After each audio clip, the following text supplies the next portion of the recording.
નમસ્કાર વિદ્યાર્થી મિત્રો,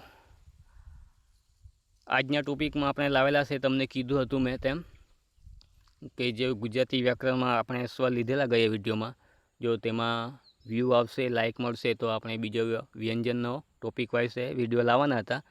તો આપણા અહીંયા વ્યૂ પણ આવેલા છે. માટે આજે આપણે ગુજરાતી વ્યાકરણના વ્યંજનના પ્રશ્નો લઈને આવેલા છે, જે સંપૂર્ણ સમજૂતી સાથે જ છે. એટલે તમને ખ્યાલ પણ આવશે અને મજા પણ પડશે અને એક્ઝામમાં ખૂબ જ ઉપયોગી પણ થશે.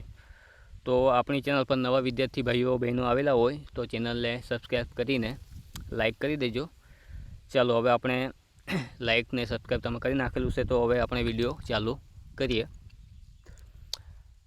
આજનો પ્રથમ પ્રશ્ન છે, જુઓ. નીચેનામાંથી કંઠ્ય વ્યંજન કયો છે? ઓપ્શન એ ત, ઓપ્શન બી ચ, ઓપ્શન સી ક કે ઓપ્શન ડી પ. તો નીચેનામાંથી કંઠ્ય વ્યંજન કયો છે? ક. સમજૂતી પણ આપણે લાવેલા છે. જુઓ સમજૂતીમાં, જે વ્યંજનનું ઉચ્ચારણ એટલે ગળા એટલે કંઠમાંથી થાય તેને કંઠ્ય વ્યંજન કહેવાય. જેમ કે આપણે ગળામાંથી ક, ખ, ગ, ગ એ કંઠ્ય વ્યંજનો છે. એનું ઉચ્ચાર આપણે કંઠમાંથી થાય એટલે કે ગળામાંથી થાય છે. બરાબર.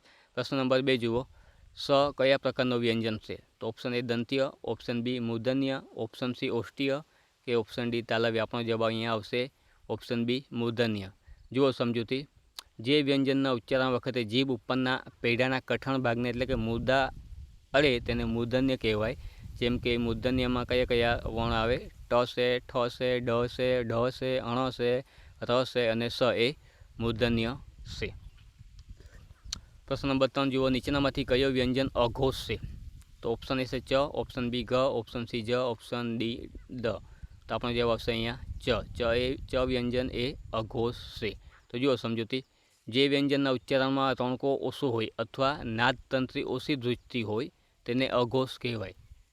જેમ કે જુઓ, દરેક વર્ગના પ્રથમ 2 અક્ષર જેમ કે ક, ખ, ચ, સ અને ત, થ આ રીતના પ, ફ, બરાબર, આ બધા કેવા છે? અઘોષ વ્યંજન છે. પ્રશ્ન નંબર 4 જુઓ. મ એ કેવો વ્યંજન છે? જુઓ, એ અલ્પપ્રાણ, બી મહાપ્રાણ, સી અનુનાસિક કે ડી સંયુક્ત. તો આપણા ઓપ્શન નંબર સી એ અનુનાસિક છે. જુઓ સમજૂતી, જે વ્યંજનનું ઉચ્ચારણ નાક દ્વારા પણ થતું હોય તેને અનુનાસિક કહેવાય. ગુજરાતીમાં અંગ, અંજ, અણ, ન અને મ એ 5 અનુનાસિક વ્યંજનો છે. આજે આપણે આ પ્રશ્ન પોસ્ટમાં પણ નાખેલો છે, તો જોઈ લેવો પોસ્ટમાં. પ્રશ્ન નંબર 5, નીચેનામાંથી કયા વ્યંજનો ઓષ્ટીય છે? ઓષ્ટીય એટલે કે હોઠથી બોલાય. ઓપ્શન એ ત, થ, દ, ધ, ઓપ્શન બી ટ, ઠ, ડ, ઢ, ઓપ્શન સી પ, ફ, ભ, ભ, ઓપ્શન ડી ક, ખ, ગ, ઘ. તો આપણો જવાબ હશે અહીંયા પ, ફ, ભ, ભ. સમજૂતી જુઓ, જે વ્યંજનો બોલતી વખતે બંને હોઠ એકબીજાને સ્પર્શે તેને ઓષ્ટીય વ્યંજન કહેવામાં આવે છે. તો જુઓ, પ અયડા, ફ અયડા, ભ અયડા, ભ અયડા, બંને ઉપર નીચેના હોઠ એકબીજાને સ્પર્શે છે માટે એ ઓષ્ટીય વ્યંજન કહેવાય. જુઓ, નીચે આપણે એને કોષ્ટક આપેલું છે, પ્રકાર છે, વ્યંજનો છે અને ઉચ્ચારણ સ્થાન પણ અહીંયા આપેલું છે. જુઓ તો જુઓ, કંઠ્યમાં કયા વ્યંજનો આવે? ક, ખ, ઘ, ઘ. જ્યારે ઉચ્ચારણ ક્યાંથી થાય? ગળું એટલે કે કંઠમાંથી. એના પછી બીજું આપેલું છે તાલવ્ય. તાલવ્ય એટલે કે તાલવ્યના વ્યંજનો કયા? ચ, સ, જ, જ, સ. બરાબર, જેમાં એકાંતથી ઉચ્ચારણ ક્યાં છે? તાળવું. પછી ત્રીજું જુઓ, મૂર્ધન્ય. મૂર્ધન્યમાં કયા વ્યંજનો આવે? ટ, ઠ, ઢ, ઢ, અણ અને સ. તો જુઓ, એનું ઉચ્ચારણ મૂર્ધા એટલે કે પેડાનો ઉપરનો ભાગ. એના પછી જુઓ દંત્ય એટલે કે એમાં કયા વ્યંજનો? ત, થ, ધ, ધ, ન, સ. તો એમાં ઉચ્ચારણ સ્થાન દાંત. એના પછી જુઓ ઓષ્ટીય એટલે કે અત્યારે આપણે જોઈ ગયા તે ઓષ્ટીયમાં બંને હોઠ એકબીજાને સ્પર્શે તે પ, ફ, ભ, ભ ને મ. તેનું ઉચ્ચારણ સ્થળ હોઠ. ખ્યાલ આવી ગયો? જોઈ લેવા શાંતિથી તમારે, અહીંયા કોષ્ટક આપેલું જ છે. જુઓ, નીચે આપણે ખાસ નોંધ પણ લખેલી છે જે તમને પરીક્ષામાં ખૂબ જ ઉપયોગી થશે. તો જુઓ નોંધમાં, અલ્પપ્રાણ એટલે કે જે વ્યંજન બોલવામાં ઓછી હવાની જરૂર પડે તેને અલ્પપ્રાણ કહેવાય. પ્રાણ એટલે કે હવા, શ્વાસ. બરાબર, દાખલા તરીકે ક, ગ, ચ, જ.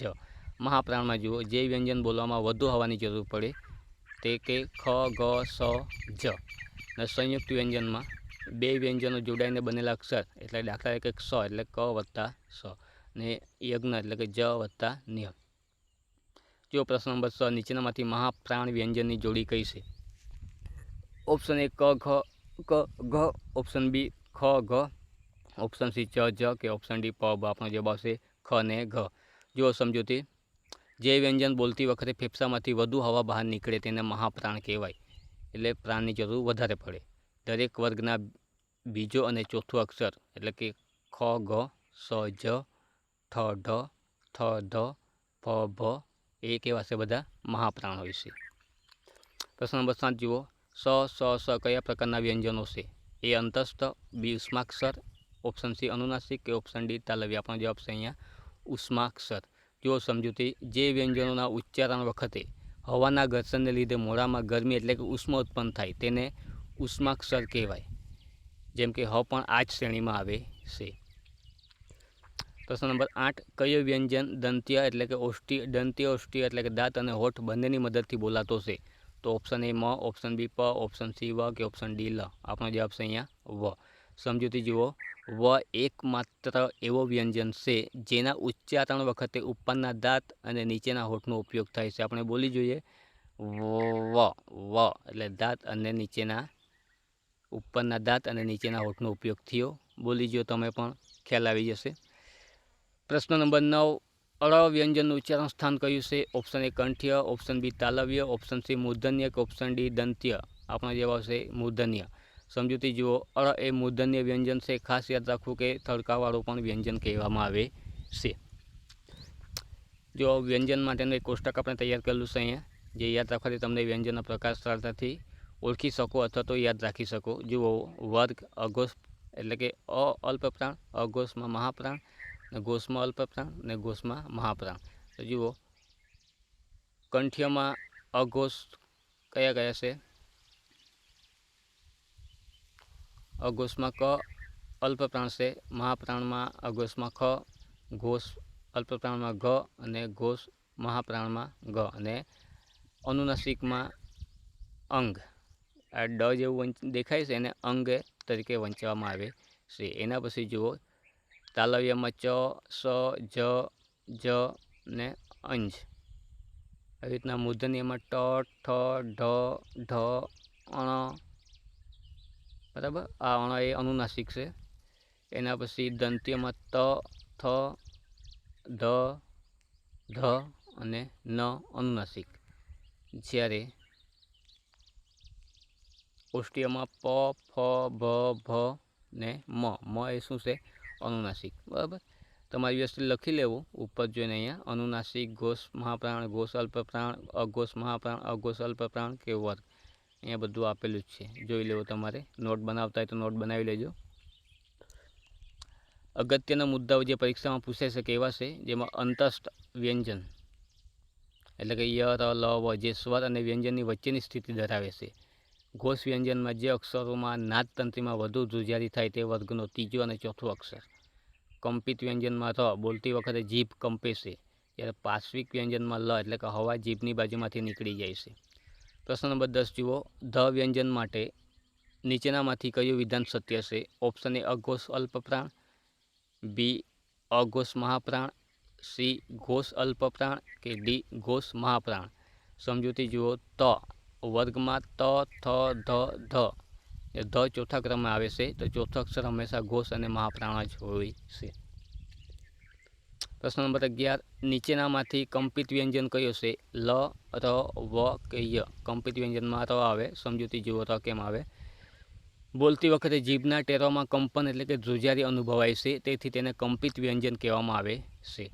પ્રશ્ન નંબર 12 સ એ કયા પ્રકારનું વ્યંજન છે? તો એ કંઠ્ય મહાપ્રાણ, ઓપ્શન બી તાલવ્ય મહાપ્રાણ, ઓપ્શન સી મૂર્ધન્ય અલ્પપ્રાણ કે ડી દંત્ય અલ્પપ્રાણ. આપણો જવાબ આવે છે અહીંયા તાલવ્ય મહાપ્રાણ.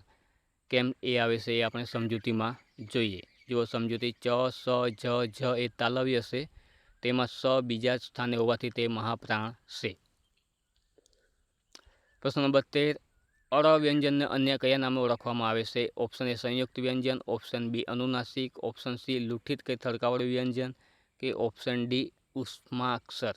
તો આપણો જવાબ છે અહીંયા થડકાવાળો વ્યંજન.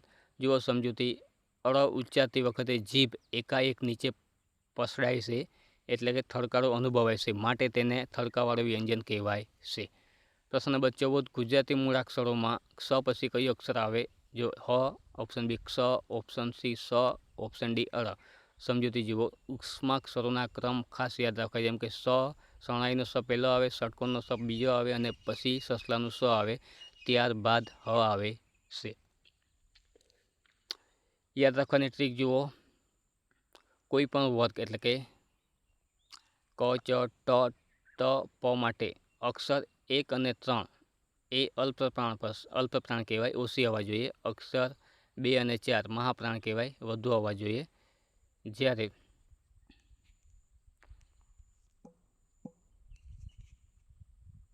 અક્ષર 1 અને 2 અઘોષ એટલે કે કઠોળ રણકો, ને અક્ષર 3 અને 4 ઘોષ એટલે કે મૃદુ રણકો. બરાબર. અહીંયા આપણે પ્રશ્નો 14 હતા, 14 પ્રશ્નો પૂરા થયા છે. તો વિડીયો સંપૂર્ણ જોઈએ એના બદલ તમારો ખૂબ ખૂબ આભાર. Thank you for watching video.